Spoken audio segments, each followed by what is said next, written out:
Hi, everyone. Welcome to the Journey to Develop Her podcast. Today, we have a special guest, Mr. Anthony Lawson. How are you, Anthony? Doing pretty good, thank you. I appreciate you for asking. Awesome. And if you don't know, I'm your host, Dionte Chantel, and we have Anthony. He's a real estate commercial investor. Yep. His specialty and his niche is in group homes. So we're going to talk all about how we can also invest in group homes. I've even reached out to Anthony a few times, just like, how much bread we need to get started. So he's going to go over that with us today. And Anthony, I'll let you go ahead and do a formal intro of yourself. Yeah, for sure. I definitely appreciate that. And so my name is Anthony Lawson. I'm a fund manager. Well, now a fund manager, but the commercial real estate investor. She hit it around the nail. Predominantly, I do group homes, assisted living facilities, sober living facilities. So different, facilities, but with a little different spin to it. And I primarily do those out of commercial buildings, and I invest in different kinds of commercial buildings as well, such as single tenant buildings, maybe like something you see like a McDonald's in, or something like that in strip centers. So we do those as well. Now are going to put those into the fund. And I do have a general construction company as well with my partner, Kyle. So we got that going. We licensed in New Jersey and in Cleveland, Ohio. So we have that. And then I do like the wholesale still. So, some deals that I don't necessarily want to buy, I assign those out to somebody that, specialize in that. So, so I know it's a lot to go on, but, No, that's incredible. I mean, everyone who has been listening to the podcast, they know I started out as a wholesaler in the investment space. So that's not foreign. I actually just put back together a wholesale team. So, hey, we about to regardless. And sometimes we come across deals that we do want to develop. We do want to keep, right? Absolutely. But some deals out here just don't make no sense, but it may make sense to a hedge fund or someone else who's more money than us at the moment. So we're like, hey, let's wholesale it. So I think that's great. You have to keep with real estate, you can skin the cat many different ways, many different times. Correct. So I think that's great that you're doing those things. So Absolutely. How did you get started in real estate? And did you get started in the commercial space initially? Actually, I did not. I got started by something, and it sounds so basic, but I got started because I literally, if you're from New Jersey and you ride down, I think it's 280 East, going towards the NJIT exit, got off right there. I don't know why. I tell us in every interview, but something told me to talk to the gentleman. He was homeless, and then he was a homeless veteran. So I spoke to him about about 2-3 minutes. Good conversation. Told him what to do, how to get himself back together, if VA could take care of him and things like that. And I gave him some money. And then from there, I said, you know what if I could make this a business model? So my first property was a shared living property out of a residential house, 6-bed, 2 baths, and took the basement, got that with an FHA loan. So I did not do the 4-3-2-1 rule that everybody does. So my first one was a single, shared out the space. And I said, man, this is a lot of cash flow. And then I had a lot of people with disabilities. I had some seniors in there, and I had a few veterans in there as well. So from there, I said, you know what? How can I duplicate this again? So my second property was a lease, and got in there with very little to no money, if anything. And then the lease didn't commence because how I wear my paperwork. The lease did not commence until I got everything functioning. So then from there, dropped the wall. Got a little creative. The owner wanted $2,400. I was bringing in like $6,250 or something like that by sharing out the space. I shared it out to couples. That was my niche in that market, is in Patterson, and I was sharing out to couples. I was charging them $950, and then it was 5 beds. It was originally 3 beds, 2 baths. Charged out to couples $950 each person. And I Airbnb the basement.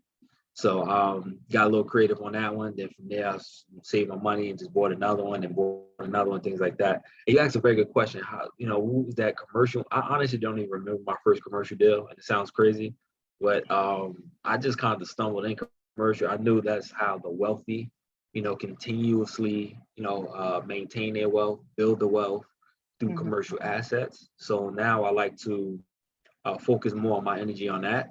holding on to commercial assets. If it's residential, I will buy it, but I'll probably reposition it, repurpose it, and then sell it. And then commercial, I like to hold on to long-term wealth. Well, I want to stop you right there. So run that Yep. back. You said that you met this homeless man Yep. off of the 280 exit. I actually live near Yep. the 280 exit, so I know exactly. Okay.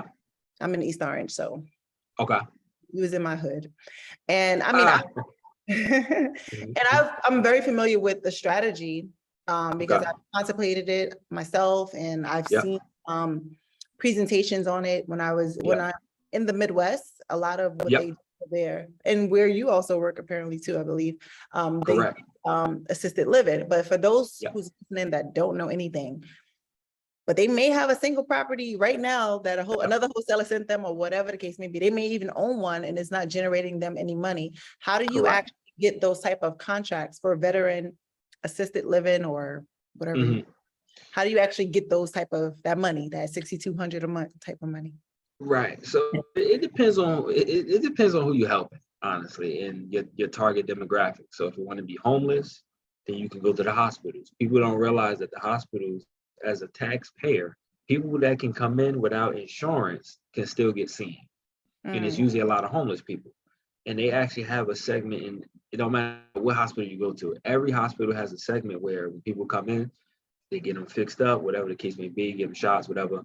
And then when they get discharged, they have social workers that try to at least find them housing. A lot of people don't know that, but you can go to those social workers and say, hey, this is what I do. I share out my space, so I have a facility. Here's my business card. Check out our website. We would love to tour you. Social worker may or may not come out, or they may just start sending you people. And from there, that's one avenue. That's what I started doing a lot. And then you can go to homeless shelters. So that used to be my hotspot when I first started. Homeless shelters, give them your business card, because people don't realize a lot of the guys and girls that's in the homeless space, a lot of them do get income. A lot of them get income. They get Social Security income. It's just not enough to live off of. So if they get $800 a month, I'm only charging, at the time I was charging $550. And that includes me doing everything. Only thing they were responsible for was food. So they had way more than enough to go out there and live off of. For me doing the utilities, fixing up the place, and all this other stuff. So I was taking care of all of that. I charged them that. And then, just finding out different ways. Now, if you're talking about assisted living, your target demographic, right? It's all about target demographic. It's going to be seniors. So then you're going to be targeting seniors with Alzheimer's, seniors with dementia, things like that. And then you can go into a nursing home to acquire them. Sounds crazy, right? So a nursing home is like the highest level of care, so people don't realize that nursing homes reject a lot of seniors that are not eligible. So where do they go? They send them to assisted living facility. So you could be on the forefront by giving them a business card and saying, listen, this is what I do. I have facilities.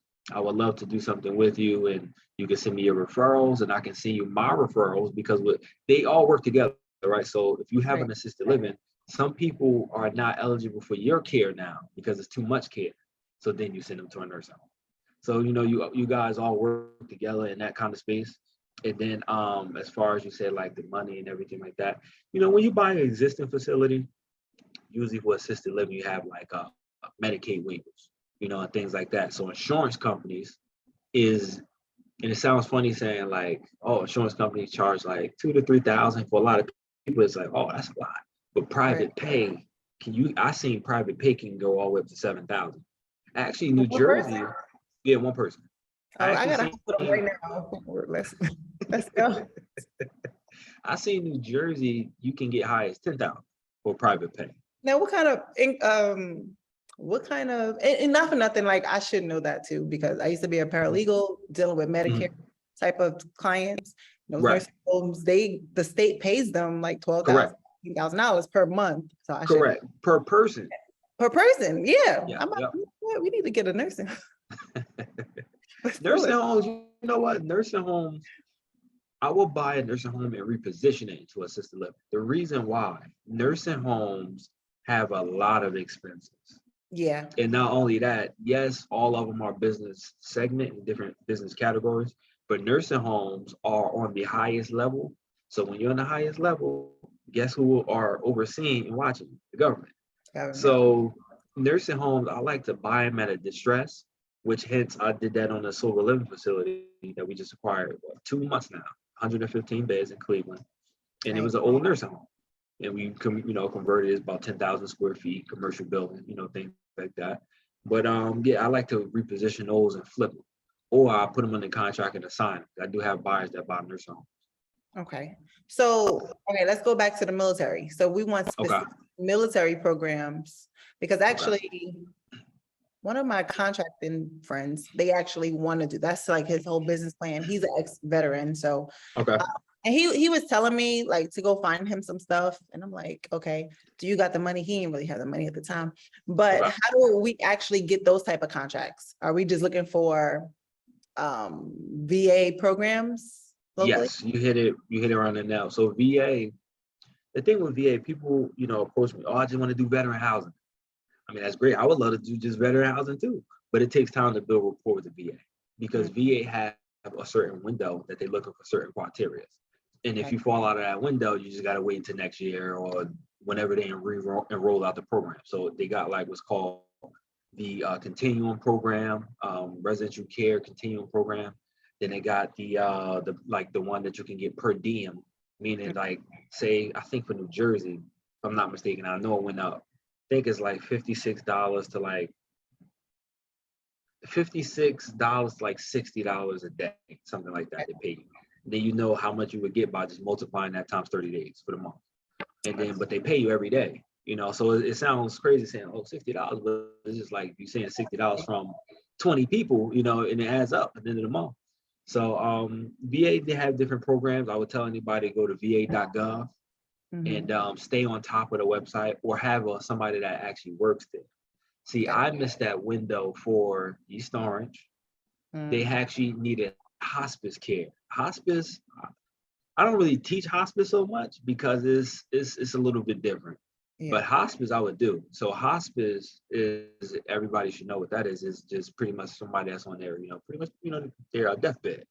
So and they have a registered nurse watch over them and things like that. And if they have to put a plug, they would do that, according to the family and all that good stuff. And but with hospice, the VA for East Orange needed it. It just had to be about 3 years ago. And I didn't have any properties for the East Orange region. All my properties was in North. And it was 2 hours. They gave you a radius restriction. Now, how did I know about this? It wasn't me going on va.gov like I should have been, but I knew somebody that actually worked inside the VA. So they sent me an email and said, hey man, you need to look at this. And if you got a property, you need to contact such and such. So I said, okay, let me find a property first. So I was calling all my investor friends and all of that. Nobody had a property. Everybody had multifamily, but I needed a single family. So it didn't work out, but long story short, hospice can pay you around 10 to 15 as well for each person. All right, that's from the VA. We're gonna work on that behind the scenes. And not for nothing, like I actually know somebody that recently was told they had to go to hospice, and I'm a believer, and I'm like, you are not going to hospice. You're too young to be going to hospice. The devil's over. And I feel like I spoke so much faith into his situation, prayed for him, still praying for him. He went from stage 4 to stage 3. So now he doesn't need the hospice. But I'm like, the moment he heard hospice and he heard stage 4 cancer, it was like he didn't have symptoms and all of a sudden he had symptoms. Wow. And that's just, that's the devil just trying to play tricks with you. Right. Absolutely. But thank God. It's starting to go down or whatever you would call it. Yeah.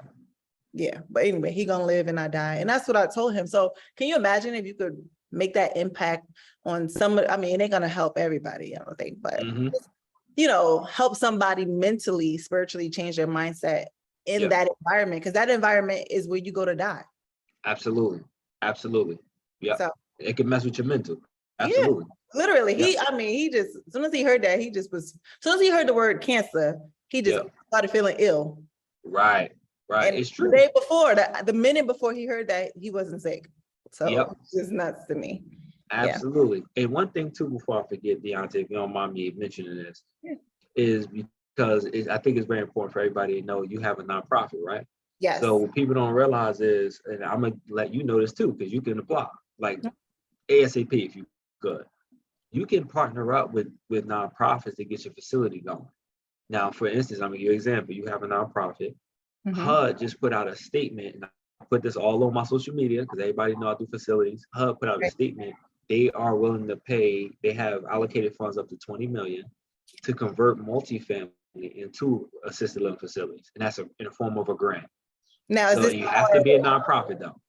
Definitely a nonprofit with a 501c3. Now, Yeah. is this a small multifamily, or are you talking about like something 20 units plus? I think they want something bigger on the commercial side, because what I'm saying throughout the country, this is actually no better time to buy assisted living facilities or any facility, because so many seniors are aging.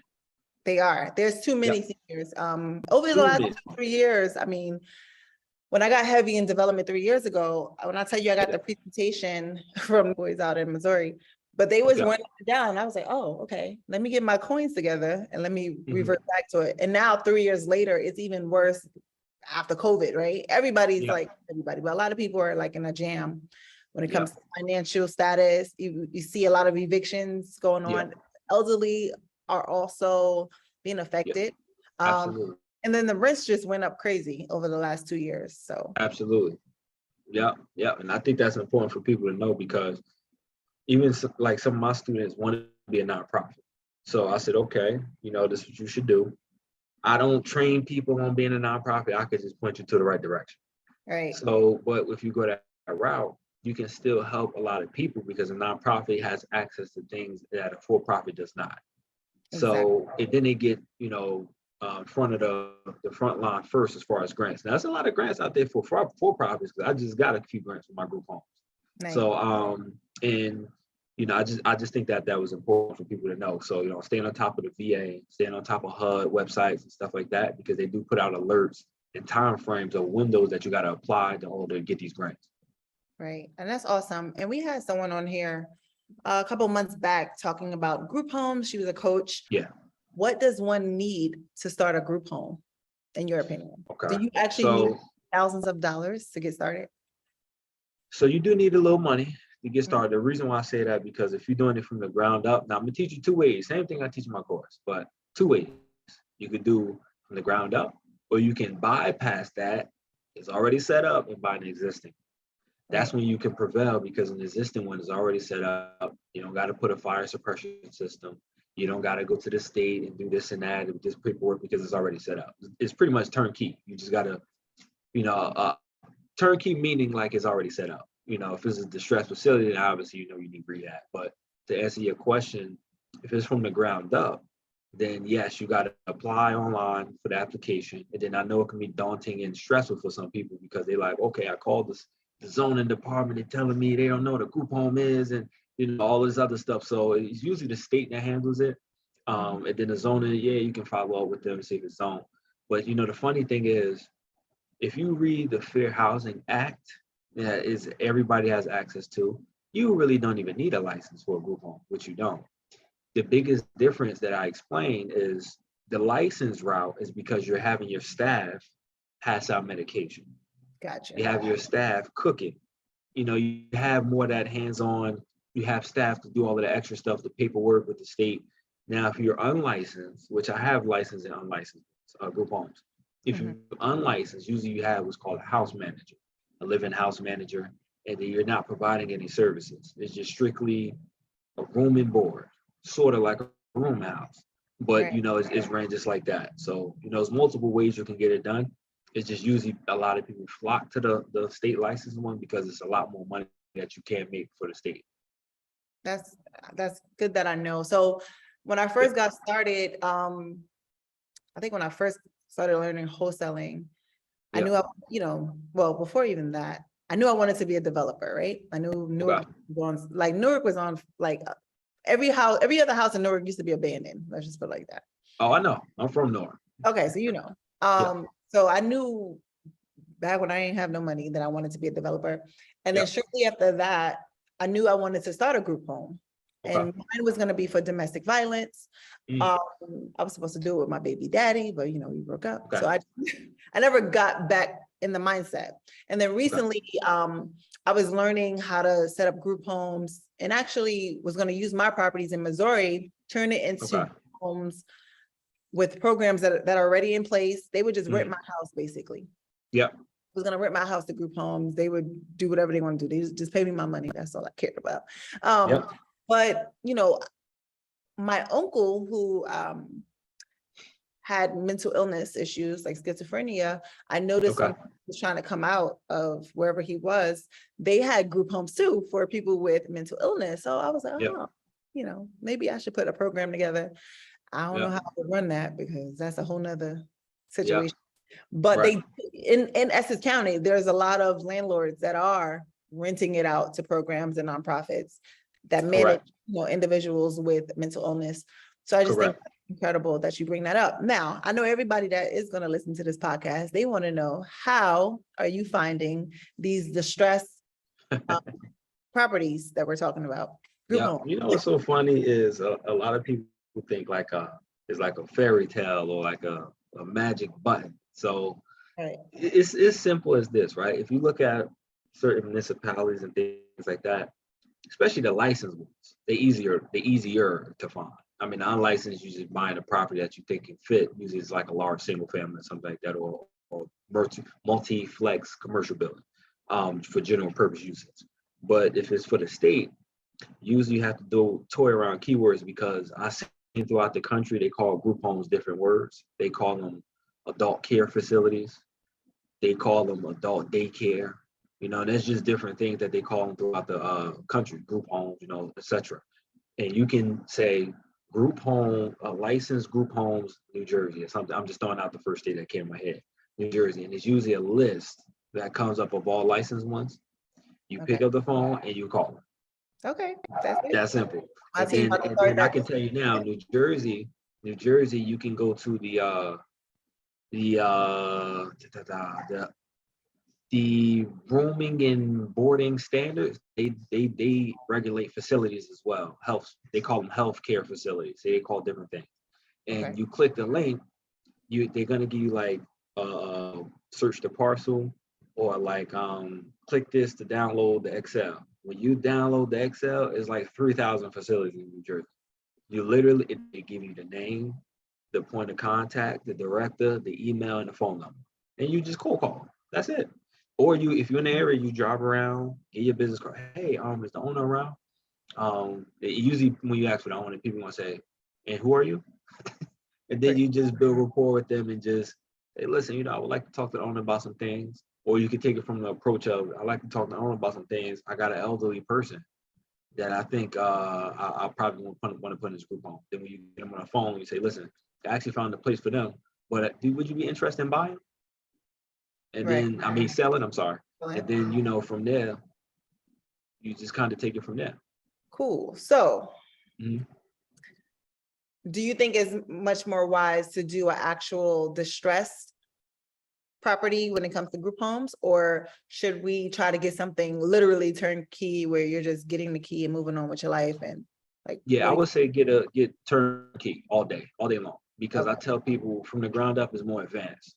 You got to have a little skin in the game to have money for fire suppression system. Right. Not so much the ground up, but because I know you're doing a rehab on some of yours. Yes.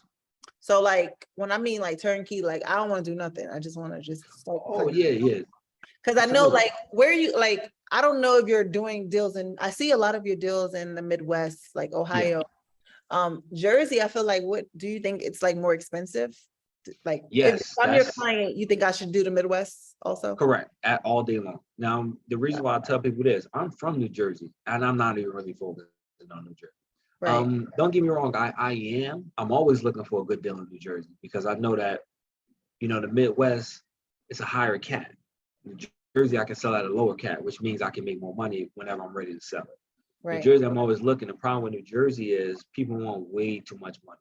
So it sounds good saying, okay, I got a 10-bed, I'm getting $10,000 per person. Okay, it's $100,000 a month. Okay. Right. But if they want 15 million for asking price, it's doesn't make any sense. So on the facility side, I'm seeing in the Midwest, I'm getting them a little easier. New Jersey, I am still looking though, don't get me wrong, because I know New Jersey like the back of my hand. But what I am doing for New Jersey, just to let everybody know, I'm going from northern New Jersey to southern New Jersey, specifically Atlantic City. Atlantic City has a lot of incentives. Atlantic City has a lot of programs and they actually have throughout the whole state the most rooming houses in one city throughout the whole state. So a lot of people don't realize that. So it's a good way if you want to get into the rooming house space, or if you want to actually just get into assisted living or group homes. Yeah, for sure. Just make sure it's in an area where if you're buying it, like to your point, turnkey, that Right. you have the funds or a partner that can partner with you to make sure it can it can be done. But yeah, I mean, I wouldn't turn away New Jersey. Only state that I would turn away from that I'm not a big fan of is New York, I knew you because was gonna say that. New York laws is just too crazy. I would even go to California because No. California, Well, sorry for cutting you off. Go ahead, Mhm. finish the California statement. California, you don't need a license at all, even for assisted living up to 6 beds. That's powerful. Yeah, that Up is to 6 beds, you don't need a license. that is powerful. Indiana, you don't need a license for assisted living. Detroit, you don't necessarily need a license, but the way they word it, you can't do certain things. So I'm gonna give it to you, for example, about Indiana. You don't need a license. You need a license now or start reapplying if you're feeding them the medication. But if you're watching them take their medication or had somebody else, social worker or whatever, take their medication, you don't need a license. So it's like small little stuff you got to watch in the paperwork that they tell you. But in certain states, you don't need a license for up to so many beds. Right. So, but New York, the laws is just too daunting. The laws don't make any sense. This is just if you ask me, I'm always keep it real with everybody. No, keep it So at that. yes, I'm and I'm it not just thinking doesn't about make any sense. New York City. I was thinking about like upstate New York, like Oh Syracuse. yeah. Is it the same law? Because they got the upstate and the downstate, but it's Yeah, the so same, right? upstate, the laws is a little different. If you're talking Okay. about the city, yeah, I mean, I wouldn't do the city, Brooklyn, Queens, no. But if Mm. you go upstate, yes, because you can find them a little bit cheaper. And then the laws too, even if somebody wanted to buy an apartment building or something, the laws are still even different from like renter standpoint, totally Mhm. different from upstate to the inner city. Okay. So yeah, I would definitely focus more on the inner city, but New York as a whole, I just kind of stay away from. New Jersey, I am still looking. So if anybody finds something, I'll take it down. Okay. So Yeah. if y'all listening, when y'all do hear this, he's looking Yeah. for these type of properties in South Jersey, Atlantic City Yeah. area specifically. So Yeah. that's good to know. What about like Pennsylvania? What's going on there? Do you know? Pennsylvania is good. Pennsylvania, I'm actually I need to get the seller back on the phone. Wholesaler passed me the deal. It's 130 beds, and I'm trying to. It's actually one of the largest for the whole state of Pennsylvania, facility wise. Just the seller has kind of a imaginary number in his head, and it just doesn't work at that number. So trying to get him to come down a little bit. I'll follow up with him maybe in a few weeks, see what's going on. Awesome. So how do you analyze these deals? So for instance, let's use that deal of this crazy number. You don't have to say Yeah. what it is. What is it cash flowing for you to determine your offer? What should Not it be? necessarily cash. Okay, so yes, cash flow does come into play. I look at that to want to analyze it. You want to look at the taxes because it is a business as well too. Now, Mhm. don't get me wrong. The paper, I mean, the taxes and all that is not going to tell you the full story. So I just want to let people know that because people got some good CPAs out here. Yeah. So you need to kind of dig through it, but at least see where you can dig through it and do what's called an add back. So an add back is, let's say, I don't know, Dionte, me, you did a joint venture. We got a 100-bed facility. Now we pay ourselves both 100,000 a month. The new owner can say, "Oh wait, I'm not gonna pay myself 200. I'm gonna pay myself only 100." So that's an add back. So you can Okay. add back to the cash flow another 100 grand. Gotcha. So you want to look for things like that out of the taxes. I look for P&L, rent roll, itemized expenses, and then that's how I kind of run my numbers. I'm pretty quick with it to give a quick offer to the whoever buying it to me, or if I'm direct to seller. Right. And that's pretty much it for actually analyzing it. Group home, you kind of do the same thing, but it won't be as much expenses in the group home as it would be in assisted living. But assisted living, you probably make I say 1.5 to two times more than a group home. Nice. Wow. Yeah. I mean, I just learned a whole lot of information right here. Let's also talk about the other amazing things that you're doing, such as becoming a fund manager. Yes. Believe it or not, I was supposed to start a fund. It didn't happen yet. I don't, Okay. I don't know if I'm going to do it or not. But Okay. talk to us about your fund. What is Yeah. your fund all about? How can people invest in your fund? Yeah. And is it a fund where other people could also utilize, or is it just for you and your projects? So the beauty of my fund, I'm explaining it from you from A to Z, in a nutshell. So a lot of people do private equity, right? I have a debt fund. It's totally different than what everybody else is doing. I just want to break down a lot of key things because a lot of people are familiar with syndication. That word, sponsor. Now they all kind of flow, fund manager. They all kind of flow into each other. But the biggest difference with a syndication is it's usually one project. Let's say an apartment building, somebody raising money. So here's the IRR returns. This is how much you get. They are equity partner, right? Hence the name private equity. With a debt fund, such as my fund, you invest in the fund. You can invest as little as 25,000. So, and it can go all the way up to millions of dollars, how much you want to invest. So from 25 up to 249, you get 6% fixed return. Okay. From 250 plus, you get 8%. Okay. I pay out twice a year. Now, the good thing about my fund is I do no acquisition fee, no disposition fee, and no management fee. Okay. So that's the biggest difference, because if you look at private equity, a lot of the sponsors are collecting that money before you even said your projections to your partners. I don't believe in that, and my mentor don't believe in that, which is a beautiful thing, because I take my profit after everyone else is paid. And as clear as hints is in my PPM and all this other stuff. PPM, if nobody don't know, is just called private placement memorandum. So is in the name. So no acquisition fee, no disposition fee, and no management fee. So my fee that I can take out of the fund is after everybody else get paid. But we pay out twice a year. And the beauty of my fund, having a debt fund, your money is cross collateralized against all the properties in the fund.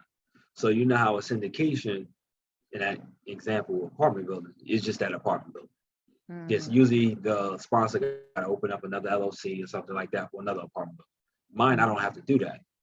Mine, whatever property, it could be 20 properties in the fund.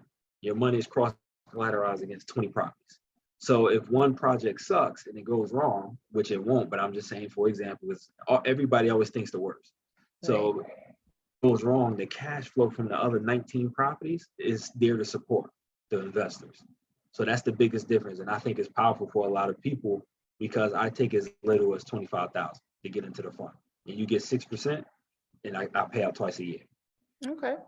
Now, what are you doing with the money that I'm sorry, I'm nosy. What are you doing with the funds that you're collecting? You're investing it in your deals, or is it just random people's deals out there? Like, No. So I don't invest in other people's deals. We look at the deals that I'm already buying. So, right, I'm so already you used. specifically. Yeah. So it's going to be within the fund though. So it's not going to be like, Joe Schmo LLC, and then you get the money to them. No. This is going to be cross collateralized, and then the fund will own it. The fund will own it. It's just the biggest difference is the name is debt. They're going to have a debt secured. That promissory note is going to be secured against all the properties in the fund. That's the biggest difference. So and then it's good for a lot of people because they feel more secure. You got a little safety. And then the fund will be highly liquid. So I forgot to mention, Dionte, I can cash people out in 12 months. You give me a 12 months notice, I can cash you out. So and the reason why I can do that, because we're going to be doing a lot of refinances, like I mentioned earlier in this podcast. For residential, I will buy it, repurpose it, and sell it. So there's going to be a lot of liquidity. And then commercial, we're going to hold it for cash flow. So I can I was about to say buy people out. I can cash people out by giving them funds back from refinance proceeds, or when we do like a fix and flip, so we're able to keep it liquid to cash people out. A lot of funds cannot do that.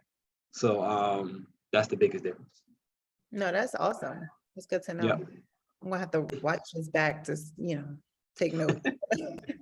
No, this is like a very meaty podcast, like episode. Yeah, so for sure. I love I really, really love what you're doing. What else are you working on? Like, so for me, my thing is I want some investors that want to come into the fund.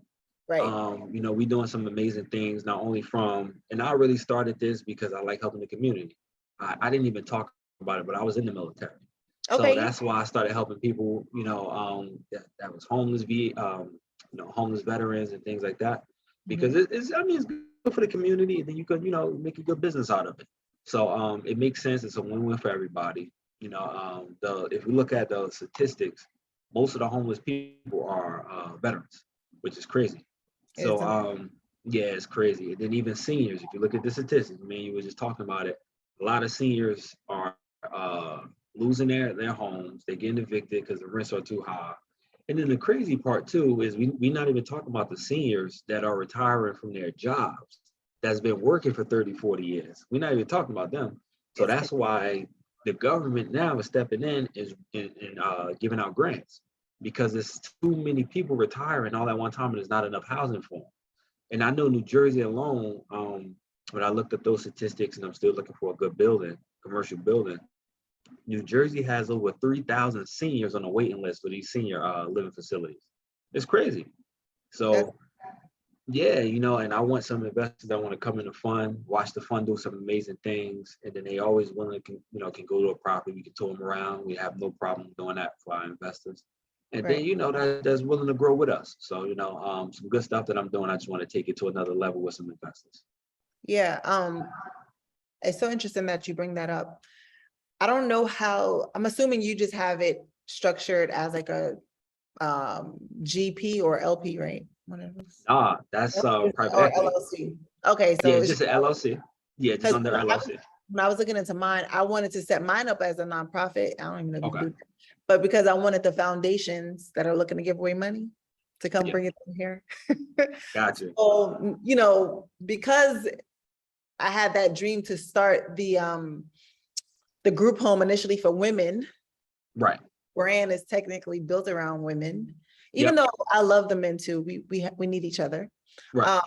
But when I niche down to my group home, it is going to be for women initially, because I am a woman. Mm-hmm. There's women not only dealing with domestic violence, you have a lot of like sex trafficking victims that are that got rescued, thank God. Now they're trying to go back into society. And I think I want to be a part of their transition back into society. And this is where my group homes would take a part. I'm also a life coach, so my life coaching will take a part of it. So that's the bigger scheme of things. So we'll talk offline. I don't tell people my but like, this was so informative. I learned. I appreciate it. You have definitely poured into everyone that's listening right now. Tell everyone how they can stay in contact with you or get in contact. Okay, yeah, for sure. I mean, you can find me on social media. If you got Facebook, it's just my first name, Anthony, last name Lawson. And then if you want to research me on Instagram, and then you can follow me at Anthony_the investor.